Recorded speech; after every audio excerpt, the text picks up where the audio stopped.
You burned me. And now you want my help. What did you expect, an apology? A few years ago, I made a video on the subject of could, would, and or should Pierce Brosnan return to the role of James Bond for a final film. Under Eon Productions and the Broccoli family, this was always a kind of fanciful hypothetical, mainly because, quite frankly, the family didn't part ways with the actor in a particularly harmonious way. I was wondering why the door closed on me. I thought everything was going so well. You know, come back. They said come back. And then, all right. there you go. We won't talk about that. It's a cruel business. It's always been a cruel business.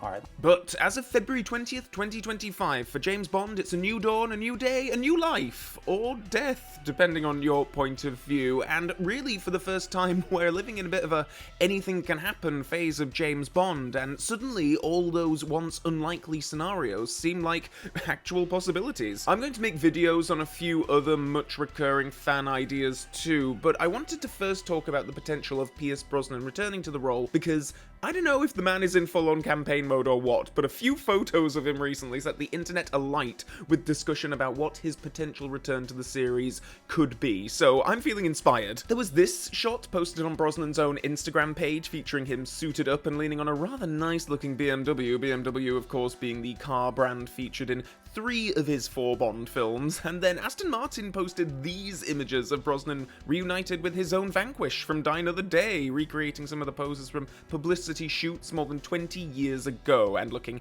every bit the debonair, suave, charismatic secret agent, as well as someone who, even at 71, could believably windsurf a tsunami. Yes, I said believably. Right, Brosnan, we're going to do kite surfing. Tsunamis today. Kite surfing a tsunami. Oh.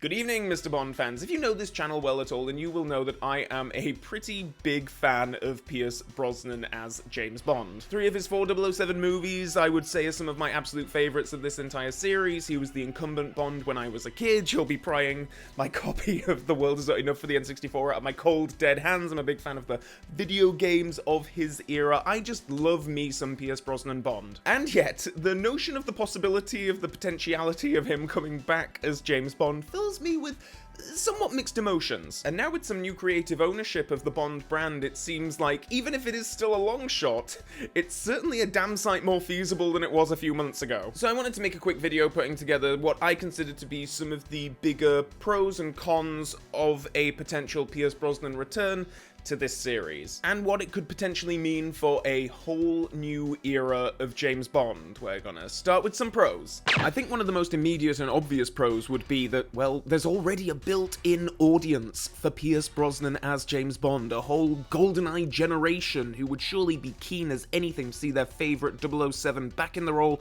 one more time. A big consideration for Amazon for their first film is obviously going to be, okay, well, how can we make sure we are bringing in a big audience early? And it'll probably lead to them casting a bigger name than usual for a first-time Bond, but surely bringing in an established 007 with a built-in fan base is the most surefire way to success. There would of course also be the opportunity to bring back other established actors from Brosnan's era too. Heck, 2 of his main Bond girls have won Oscars, for Christ's sake. Let's make Brosnan 5 a prestige picture and bring back Michelle Yeoh and Halle Berry. It would be a way of re-establishing the classic Bond formula and timeline too. Obviously the Craig era was a self-contained thing, and Amazon now have the opportunity to pick up right where the previous timeline left off, and surely the cleanest possible way to reorientate audiences back into Bond who were perhaps left a bit confused by the ending of No Time to Die and wondering how on earth they could possibly make more Bond films after reducing the hero to smouldering ash. Maybe this would be the cleanest and easiest way to get those people back on board. I think it would also work to make a pretty big statement on Amazon's front about how all bets are off. Eon Productions had their way of doing things, but that rulebook has been put through a shredder, much like Benicio del Toro in License to Kill. This may just be a me thing, but another thing that I'd consider to be a pro of a potential Brosnan return would be a return to the golden age of James Bond video games. Surely if Brosnan were back as Bond, it would make for a great excuse to re-release, hell, maybe even remaster some classic Bond video games synonymous with his era. We already got a GoldenEye re-release on the Nintendo Switch and the Xbox recently, but a lot of Bond fans have a lot of love for other games of his era too, and as Brosnan himself provided both the voice and likeness for Everything or Nothing, it's surely one of the most important video games to preserve for future generations of Bond fans. Bond. James Bond. And now on to some cons, because believe it or not, there are some potential downsides to a Pierce Brosnan return as James Bond, and one of those being that, well, it would surely be a one-film deal, right? And then Amazon would be right back to where they were, having to figure out how to launch a whole new generation of this thing. As of my making this video, Pierce Brosnan is 71 years old, so theoretically, given how long it takes to write a movie, all of the pre-production, all of the filming, the post-production and such, he'd likely be 75 at the very earliest by the time that the film would be ready to come out, so a sixth film seems very unlikely. Just from a franchise thinking perspective, yes, great for Amazon, like, you know, you have your one shot with an established Bond, he brings in the nostalgia factor, brings in a ready-made audience, but, well, yeah, then what? I think it's also easy to take for granted an established fan base, and I think that Indiana Jones and the Dial of Destiny is a bit of a warning, really, in that regard, in the sense of a older actor coming back to one of their famous roles years on to a less than stellar box office return. There's also the flip side of, like, well, okay, Brosnan Bond would have an established audience, let's assume, but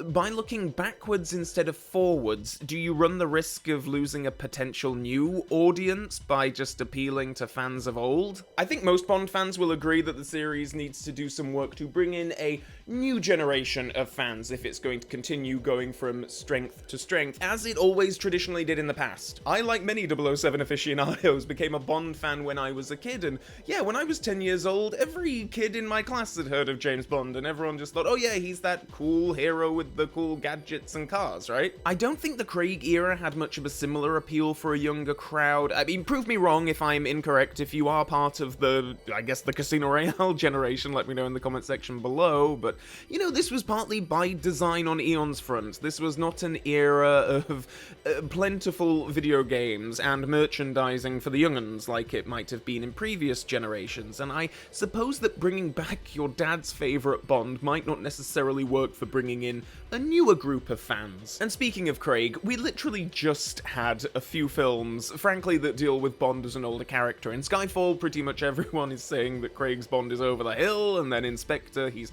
leaving the service, in No Time to Die, he's having a kid and dying. I think we might be ready for some younger blood in the tuxedo, right? I mean, I'm good to forego another old man Bond story for at least a little while, which is inevitably what we'd probably have to have if a 70-year-old man were to come back to the part. Age is no guarantee of efficiency. And youth is no guarantee of innovation. Okay, I have to say, thank you for allowing me to have this video as an excuse to fantasize about possibilities, but I did want to just bring it back here at the end with something of a reality check, because I do have to admit that as much as, yes, on a nostalgic fan level, yes, of course, I would absolutely adore to see another Pierce Brosnan James Bond movie. But in reality, I don't think that there's really all that much chance of this actually happening. And nor do I think it should necessarily. I do think that Bond should be forward-looking, and I think that we're at the dawn of this new age, and I think, yeah, looking forward is probably the most important thing the series can do right now. However, I do think that there's some quite real and genuine potential for Pierce Brosnan to become more involved with the series again as something of a Bond brand ambassador. Seeing Brosnan in those promo images for Aston Martin did kind of take me back to when I was a kid, and not in the sense of, like, Brosnan as Bond, even though Brosnan was, of course, the incumbent Bond when I was a kid.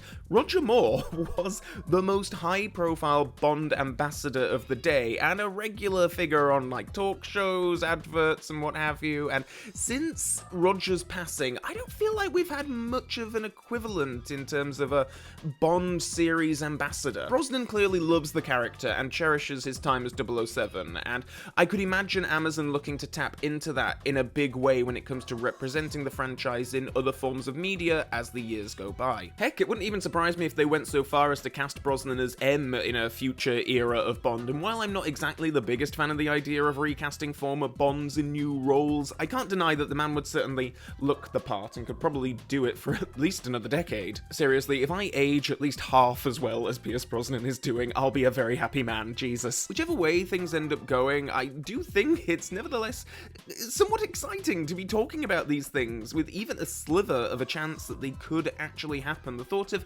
any of this would have been pretty much inconceivable just a few months ago, and now it feels like anything could happen in the world of Bond. It's a new world with new enemies, with new threats, but also with new possibilities, and it's good to know there's one man we can always rely on. You were expecting someone else? Let me know your own pros and cons of a potential Brosnan return to the series in the comments section below. Is this something that really only appeals to people of my age, like the GoldenEye generation, and do older and younger fans just instinctively roll their eyes anytime anyone even mentions this as a possibility? Do let me know below. Also below are links to my various socials and the subscribe and Mrs. Bell notification buttons, so do click on those if you want to stay up to date on future video uploads, and Lord knows with Amazon owning the series now, we're going to have a lot more to talk about over the next few years. So with all that being said, and until next time, Bond fans, so long for now.